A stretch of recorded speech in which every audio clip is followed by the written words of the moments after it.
আসসালামু আলাইকুম শিক্ষার্থীরা, কী খবর, কেমন আছো? আজকে আমরা ষষ্ঠ শ্রেণীর অনুশীলনী 1.6-এর 17 নম্বর প্রশ্ন সমাধান করব।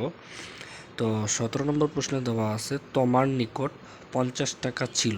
তোমার নিকট 50 টাকা ছিল, সে তার মোট তার ছোট ভাইকে 15.50 টাকা এবং তার বন্ধুকে 12.75 টাকা দিল। তার নিকট আর কত টাকা রইল? অর্থাৎ এখানে বলছে তোমার নিকট 50 টাকা ছিল, সে তার ছোট ভাইকে দিছিল 15.50 টাকা আর তার বন্ধুকে দিল 12.75 টাকা। তার নিকট কত টাকা রইল এটা বাই করতে বলছে। তো চলো আমরা সমাধান করি। সলভ। তো যেহেতু তোমার কাছে ছিল, তোমার নিকট ছিল 50 টাকা, তো তোমার কাছে ছিল 50 টাকা।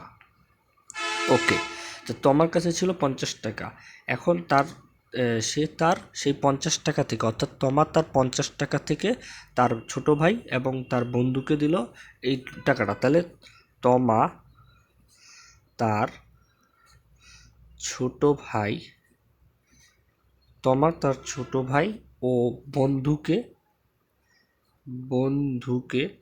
হ্যাঁ, ছোট ভাই ও বন্ধুকে মোট দিল কত টাকা? সে তার ছোট ভাই এবং বন্ধুকে মিলায় মোট দিল হচ্ছে 15.50 প্লাস 12.75 টাকা। এখন দেখো, তাহলে 15.50 প্লাস 12.75, এবার এটা যোগ করো। এবার দশমিকটা আগে যোগ করি। দশমিকটা যদি যোগ করি তাহলে হচ্ছে 16 আর 5-এ কত? 5। ঠিক আছে, 16 আর 5 আমি তোমাকে এখানে দেখাই দিই।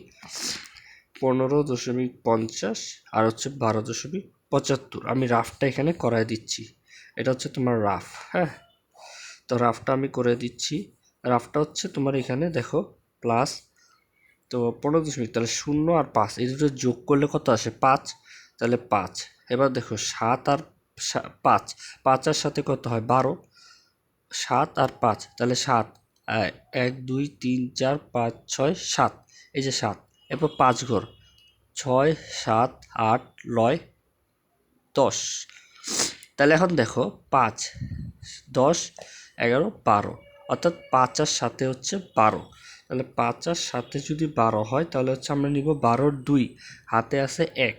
তাহলে একটা আমি কি করব, এখানে চলে আসবে 2-এর কাছে চলে আসলে এটা 3 হয়ে যাবে। তাহলে 3 আর 5-এ কত? 3 আর 5-এ 5, 1 2 3 4 5 6 7 8। তাহলে 3 আর 5-এ হচ্ছে 8। তাহলে দশমিকটা এখানে দিয়ে দেবো 8। তারপর কত হবে? এই যে 1 আর 1-এ 2, এই যে 2। তাহলে আমার কত আসছে? তাহলে আমার অ্যান্সার আসছে 28.25 টাকা। অর্থাৎ তোমা তার ছোট ভাই এবং তার বন্ধুকে দিল 28.25 টাকা। তাহলে সেই এই 28.25 টাকাটা দিছে সে তার 50 টাকার ভিতর থেকে, অর্থাৎ তার কাছে ছিল 50 টাকা, সে ওই 50 টাকা থেকে তার বন্ধু এবং ভাইকে মোট দিল হচ্ছে 28.25 টাকা।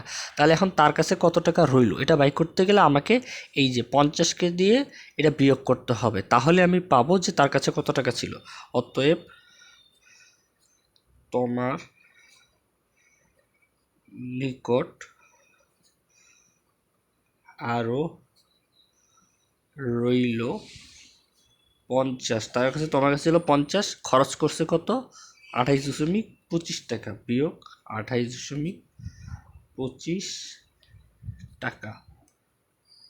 তাহলে 28.25 টাকা। তাহলে তার কাছে কত টাকা থাকলো? তাহলে এখন ওই আবার আগের মতো রাফ করি আমরা। তাহলে এখন কত ছিল? 50। তাহলে দশমিক নিব সামনে, যেহেতু আমার এখানে দশমিক নাই, দশমিক নিব। এবার কত ছিল? 28.25। এই যে 28.25। এবার বিয়োগ করো। তাহলে এখানে যেহেতু শূন্য, এখানে কোনো নাই, তো সেখানে আমরা 10 ধরে নিব। 10 থেকে যদি আমি 5 বাদ দিই কত আসে? 10 থেকে যদি আমি 5 বাদ দিই তাহলে আমার পাশে 5। এবার দেখো হাতে থাকে কত? 1। এই একটা এখানে চলে যাবে 2-এর কাছে, তাহলে 3 হয়ে যাবে। তাহলে 10 থেকে যদি আমি 3 বাদ দিই তাহলে কত থাকে? 7। এই যে 7। এই যে হলো দশমিক। এবার আবার হাতে এক আছে না, আমি ধরছি না এক, 10 ধরছি না, তাহলে আমার হাতে আছে এক, তাহলে একটা চলে যাবে 8-এর কাছে, তাহলে এখানে কত 9, তাহলে 10 থেকে যদি আমি 9 বাদ দিই তাহলে আমার কত হবে, 10 থেকে যদি 9 বাদ দিই তাহলে আমার হবে এক, তাহলে হাতে থাকলো আরও এক, কারণ আমি এখানে 10 ধরছি, তাহলে হাতে এক থাকলো, এটা চলে যাবে 2-এর কাছে, তাহলে 2 আর 1-এ 3, তাহলে 5 থেকে 3 বাদ দিলে কত আসবে, 5 থেকে 3 বাদ দিলে 2, তাহলে আমার অ্যান্সার আসে 21.75। তাহলে আমি এখানে লিখে দেব 21.75 টাকা। তাহলে আমার উত্তর হচ্ছে 21.75 টাকা। তার মানে তোমার কাছে আর রইল হচ্ছে 21.75 টাকা। তাহলে এটাই হচ্ছে আমার অ্যান্সার। আশা করি এতটুকু বুঝতে পারছো। প্রথমে কি করছি, তোমার কাছে 50 টাকা ছিল, সে ওখান থেকে খরচ করছে 28.25 টাকা। তো 50 টাকার থেকে তার খরচটা বাদ দিয়ে যেটা আসছে সেটা হচ্ছে 21.75 টাকা। তার মানে তোমার নিকট রইল 21.75 টাকা। আশা করি বুঝতে পারছো। যদি কেউ না বুঝে থাকো তাহলে কমেন্টে জানাই দিও, আমি আবার রিপিট করে দেবো, ঠিক আছে, আমি আবার বুঝাই দেবো, ঠিক আছে। আশা করি সবাই বুঝতে পারছো। আর যারা বুঝতে পারছো তারা কমেন্টে ক্লিয়ার এবং পানি পানি লিখে দিও।